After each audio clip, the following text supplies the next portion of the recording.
Morning students. Last class में मैंने आपको मोशन चैप्टर के कुछ टर्म्स बताए थे, अभी मैं उसे आगे कंटिन्यू करूँगी। मोशन में मैंने आपको बताया था ऑब्जेक्ट्स को हम कब कहते हैं कि वो मोशन में है, जब एक ऑब्जेक्ट का इनिशियल पोजीशन और फाइनल पोजीशन दोनों डिफरेंट हो। फॉर एग्ज़ाम्पल किसी इंस्टेंट में अगर कोई ऑब्जेक्ट ए पोजीशन पे है और कुछ टाइम के बाद वो बी पे आ जाए तो हम क्या कहते हैं, ऑब्जेक्ट आर इन मोशन। लेकिन अगर एक ऑब्जेक्ट ए पे है और कितने भी टाइम के बाद आप उसे दोबारा देखेंगे ए पोजीशन पे ही है तो हम कहेंगे ऑब्जेक्ट इज़ एट रेस्ट। आपको ये पता होना चाहिए रेस्ट क्या होता है और मोशन क्या होता है। ठीक है, फिर मैंने आपको दो चीज़ें और बताई थी, scalar quantity and vector quantity. मैंने आपको बताया था स्केलर क्वांटिटी वो क्वांटिटी होती है जिसमें सिर्फ और सिर्फ मैग्नीट्यूड होता है, डायरेक्शन पे डिपेंड नहीं करता। और वेक्टर क्वांटिटी क्या होता है, जिस पे मैग्नीट्यूड एंड डायरेक्शन दोनों होता है। तो अब स्केलर क्वांटिटी और वेक्टर क्वांटिटी में मैंने आपको एग्जांपल दिया था डिस्टेंस एंड डिस्प्लेसमेंट।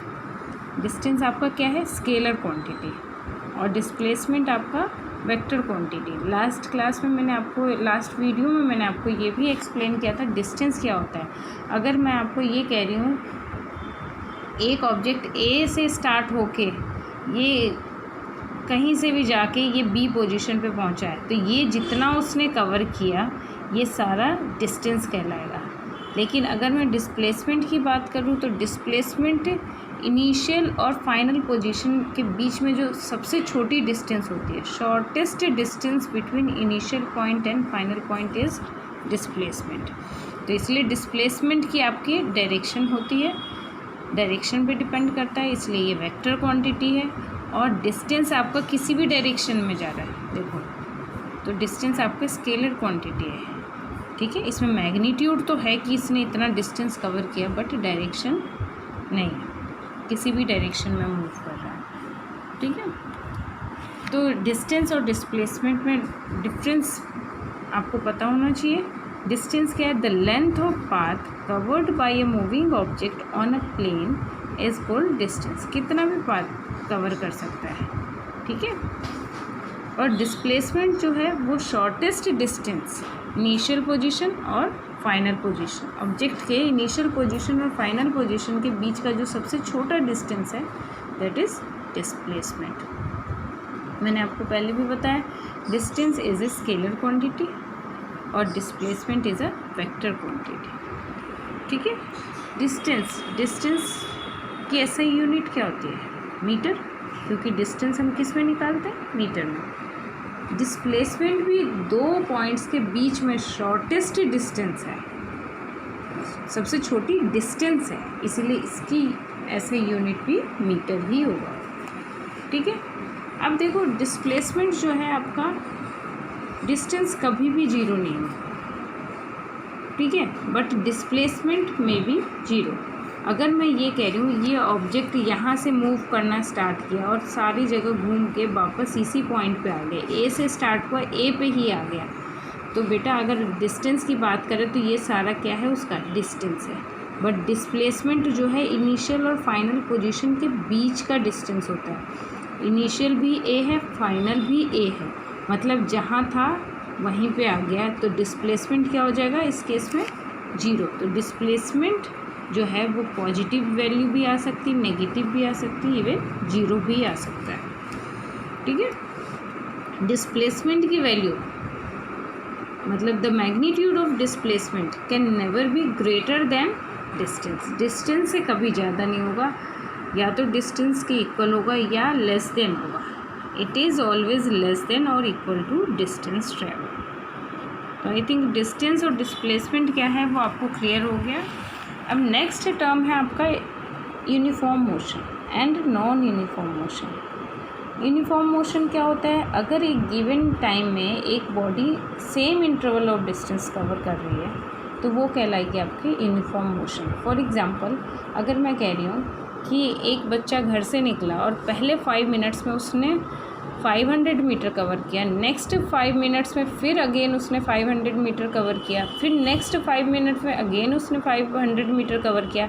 तो देखो टाइम इंटरवल सेम है, इक्वल टाइम इंटरवल में डिस्टेंस भी वो इक्वल कवर कर रहा। मतलब पहले 5 मिनट में उसने 500 मीटर कवर किया, फिर अगले 5 मिनट में अगेन उसने 500 मीटर कवर किया, फिर अगले 5 मिनट में अगेन उसने 500 मीटर कवर किया।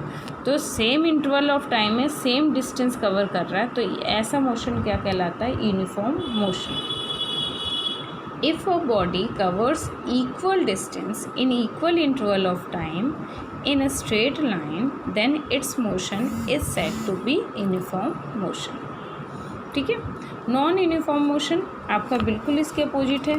If a body covers unequal distance in equal interval of time, for example अगर मैं कह रही हूँ एक बच्चा घर से निकला, उसने पहले 5 मिनट्स में 500 मीटर कवर कर लिया, फिर उसे कोई मिल गया, नेक्स्ट 5 मिनट्स वो वहीं रह गया, मतलब 0 डिस्टेंस, या मान लो 100 मीटर कवर कर लिया नेक्स्ट 5 में, फिर आगे वो फास्ट चल के 5 मिनट्स में 600 मीटर कवर किया।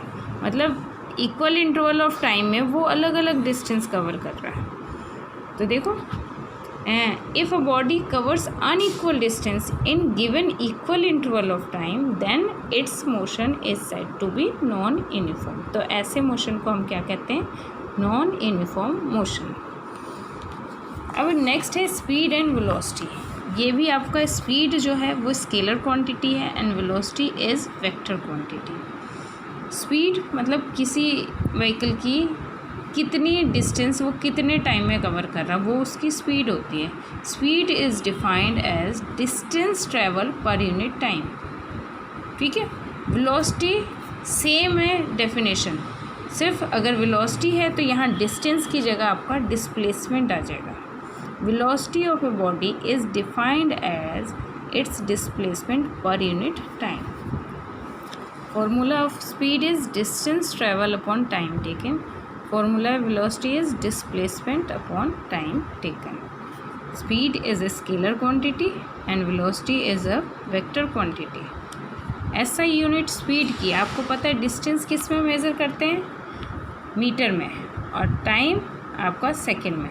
तो स्पीड की SI यूनिट क्या हो गया? मीटर पर सेकंड। इसे हम कैसे लिखते हैं? मीटर पर सेकंड। वेलोसिटी में भी आपका डिस्प्लेसमेंट आपका मीटर में आता है, टाइम आपका सेकंड में आता है। तो ये आपका मीटर पर सेकेंड। इसे भी आप दोनों की ऐसा यूनिट क्या है? सेम है, मीटर पर सेकेंड।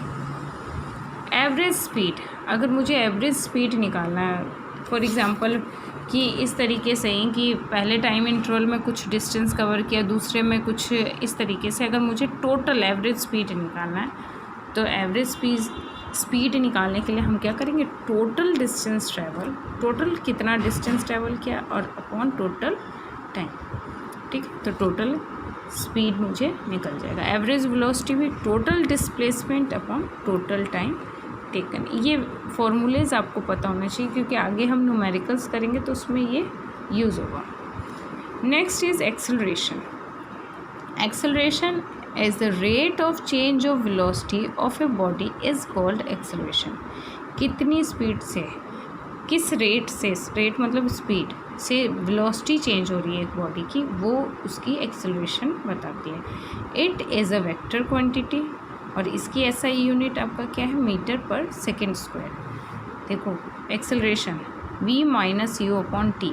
v आपको मैंने u और v बताया था कि u किसी बॉडी की इनिशियल वेलोसिटी होता है और v जो है वो फाइनल वेलोसिटी। अगर इनिशियली एक बॉडी स्टार्ट कर रहा है जिस स्पीड से, वो उसकी इनिशियल वेलोसिटी कहलाती है और उसे हम u लिखते हैं, और फाइनली बाद में उसकी जो स्पीड चेंज होती है वो फाइनल वेलोसिटी कहलाता है।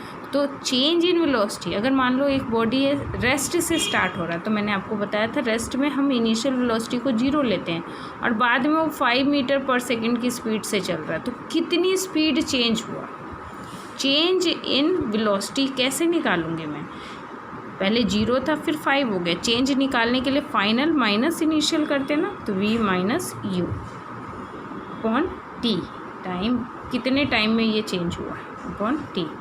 तो आपका एक्सेलरेशन किसके इक्वल होता है? Change in velocity upon time taken. और चेंज इन वेलोसिटी हम कैसे निकालते हैं? Final velocity minus initial velocity upon time taken. ठीक है, अब आपको पता है ऐसा यूनिट कैसे निकलता है आपका चेंज इन वेलोसिटी। वेलोसिटी किस में निकलता है? मीटर पर सेकेंड में, अपॉन टाइम था, टाइम इज इन सेकेंड, तो मीटर पर सेकेंड, और ये नीचे आपका second is second into second, second square. तो SI unit of acceleration is metre per second square. और इसे आप ऐसे भी लिख सकते हैं मीटर, ये अगर सेकेंड ऊपर ले जाऊंगी तो ये 2 पावर आपके -2 हो जाएगा ना, तो आप इसी को ऐसे भी लिख सकते हैं मीटर पर सेकेंड स्क्वायर। ठीक है, अब इसमें अगर u की वैल्यू ग्रेटर देन v है, मतलब मान लो अगर आपका इनिशियली वो 5 मीटर पर सेकेंड से मूव कर रहा है और बाद में जाके रुक गया, तो इनिशियल वेलोसिटी 5 हो गया और फाइनल 0 हो गया। तो हम चेंज इन वेलोसिटी कैसे निकालते हैं? Final minus initial. फाइनली वो 0 हो गया और इनिशियली वो 5 मीटर पर सेकेंड पे था। 0 माइनस 5 आपका क्या आ गया? -5। चेंज इन वेलोसिटी क्या आ गया आपका? नेगेटिव आ गया। तो अगर u is greater than v तो वेलोसिटी डिक्रीज़ हो रही है, तो ऐसे में एक्सेलरेशन आपका क्या आएगा? नेगेटिव आएगा, क्योंकि acceleration change in velocity upon time upon t है। जब आपका चेंज इन वेलोसिटी माइनस का है तो आपका क्या होगा? ये नेगेटिव वैल्यू आएगी, और इसे हम क्या कहते हैं? रिटार्डेशन। जब आपका u और v दोनों चेंज होगा, मतलब कांस्टेंट वेलोसिटी से जा रहा है, इनिशियली जिस वेलोसिटी पे है उसी पे जा रहा है, ना बढ़ा है वेलोसिटी ना कम हुआ, तो ऐसे केस में u और v सेम हो जाएंगे। तो u और v अगर सेम होंगे तो चेंज इन वेलोसिटी निकालने के लिए v माइनस u, और दोनों की वैल्यू अगर सेम है तो माइनस करके क्या आएगा? 0 आ जाएगा। तो वेलोसिटी क्या है? कांस्टेंट, और एक्सेलरेशन ऐसे केस में क्या होगा? 0 हो जाएगा। ठीक है, अब है यूनिफॉर्मली एक्सेलरेटेड मोशन क्या होता है? यूनिफॉर्मली एक्सेलरेटेड मोशन सेम जैसे यूनिफॉर्म मोशन में क्या था? सेम इंटरवल ऑफ टाइम के लिए बॉडी सेम डिस्टेंस कवर कर रही है, तो यहाँ भी आपका वही है। In uniformly accelerated motion the velocity of body changes by equal amount in equal interval of time, मतलब इक्वल इंटरवल ऑफ टाइम के लिए इक्वल वेलोसिटी जो है वो चेंज हो रही है, तो एक्सेलरेशन आपका क्या होगा? यूनिफॉर्म होगा। क्यों? क्योंकि एक्सेलरेशन क्या होता है? Change in velocity upon time, और वेलोसिटी यूनिफॉर्मली चेंज हो रहा है और टाइम भी आपका equal amount, equal interval of time है, तो ये आपका velocity acceleration is uniform acceleration. तो यहाँ तक आपके कुछ टर्म्स हैं। नेक्स्ट वीडियो में मैं आपको इक्वेशन ऑफ मोशन करवाऊँगी। Till then thank you.